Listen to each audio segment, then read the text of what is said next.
Hello friends, I am Gami Safira, subject Hindi, standard 7, chapter 2, part 3।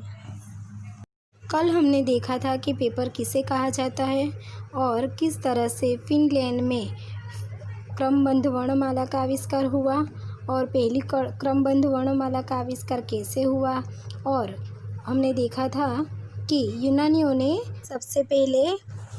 यूनानियों ने क्या किया, उसका स्वीकार किया और इसके बाद अक्षरों के आकार को सरल बनाया गया और अधूरे अक्षर वाले जो स्वर वाले अक्षर थे उसको भी जोड़ा गया।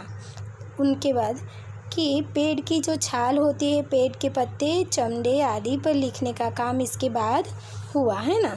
और हमने देखा था कि ईस्वी सन 1 में एक अज्ञात रोमन ने इन रीलों को एक आकार में काटकर इन लिखित पत्रों का एक पुलिंदा बनाया और इसे जोड़कर ही संसार की पहली पुस्तक का जन्म हुआ।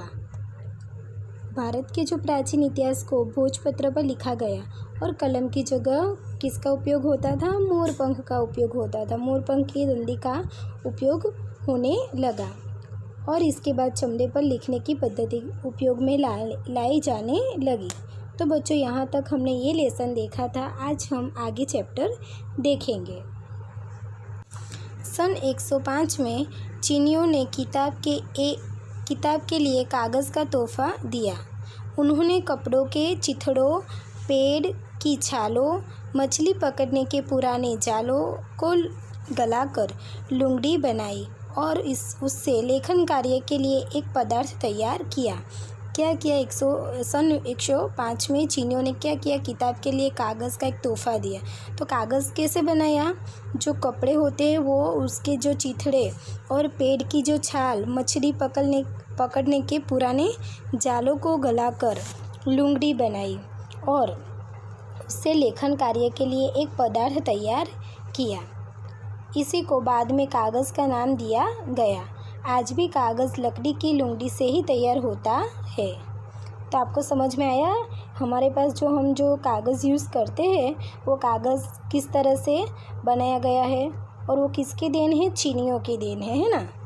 तो किस तरह से बनाया था? कपड़ों के जो चिथड़े होते हैं वो, पेड़ की छाल, मछली पकड़ने की जाल, सबको गलाकर एक लुंगड़ी बनाई और उसमें से एक पदार्थ तैयार किया गया। ओके। लगभग 6 शताब्दियों तक यह आविष्कार पूर्व के इसी क्षेत्र में छुपा रहा। एक बार अरब घुमक्कड़ों ने कागज़ बनाने वाले कुछ चीनी कारीगरों को पकड़ लिया। तब बाहरी संसार के सामने कागज़ का आविष्कार का रहस्य खुला। देखो, ये तो 6 शताब्दियों तक ये आविष्कार पूर्व के इसी क्षेत्र में छुपा रहा, यानी कि वो चीनी लोगों को ही पता था कि कागज़ इस तरह से उत्पन्न होते हैं, मगर उन्होंने ये राज किसी को बताया था नहीं। मगर क्या हुआ, एक बार अरब सागर के यहाँ घुमक्कड़ों जो घूमते रहते हैं ना, वो ऐसे इंसान, उन्होंने क्या किया, कागज़ बनाने वाले कुछ चीनी कारीगरों को पकड़ लिया। उनको पकड़ा तो तब पता चला कि ये लोग क्या कर रहे हैं, ये सारी चीज़ मिलाकर कागज़ को बना रहे हैं। तब बाहरी संसार के सामने कागज़ के आविष्कार का रहस्य खुला। किताब की ज़िंदगी में सन 1439 में अगला मोड़ आया। जोहान गटनबर्ग नाम की एक जर्मन नागरिक ने धातु से बने अक्षरों के टाइप का आविष्कार किया। इस पद्धति से छपाई बहुत धीरे धीरे हो पाती थी। गटनबर्ग को बाइबल की 190 प्रतियां छापने में 3 साल का समय लग गया था। कितना समय लग गया था गटनबर्ग को? 190 प्रतियां छापने में 3 साल का समय लग गया था। पर इस आविष्कार का एक लाभ भी हुआ। किताबों की कीमतें 1/4 से भी कम हो गई। तब आम लोगों में भी पढ़ने लिखने का चाव पैदा हुआ, यानी रस पैदा होना।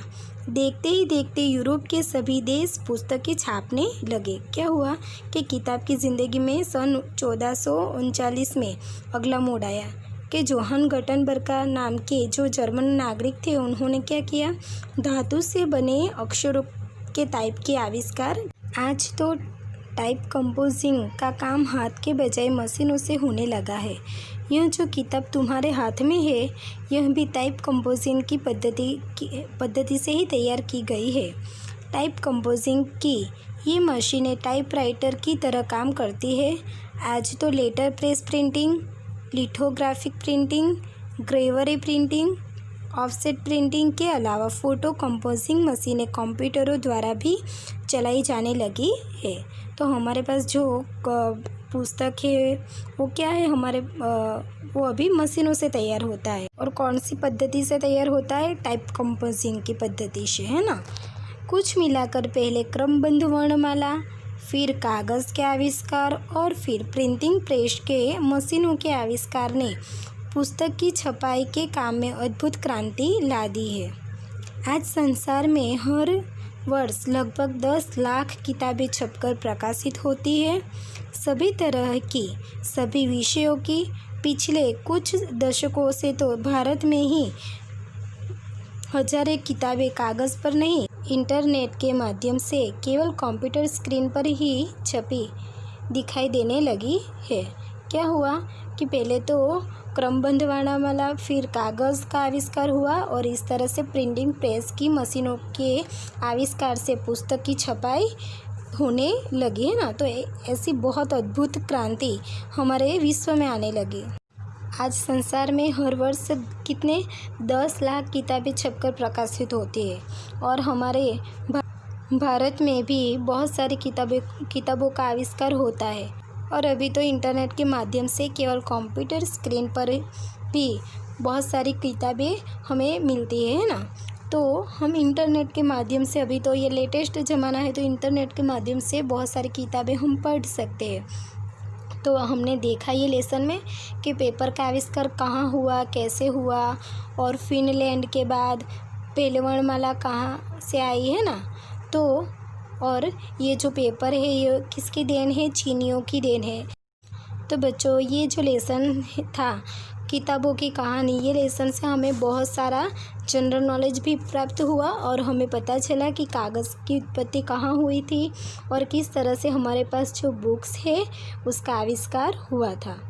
तो ये लेसन यहाँ समाप्त होता है। हम नेक्स्ट वीडियो में नेक्स्ट लेसन देखेंगे। Okay, thanks watching my video. और आज का आपका होमवर्क है, आपको क्या करना है, लिखित और मौखिक क्वेश्चन के आंसर जिनके भी हिंदी के नोट में होमवर्क करना बाकी है उनको लिख लेना है। ओके।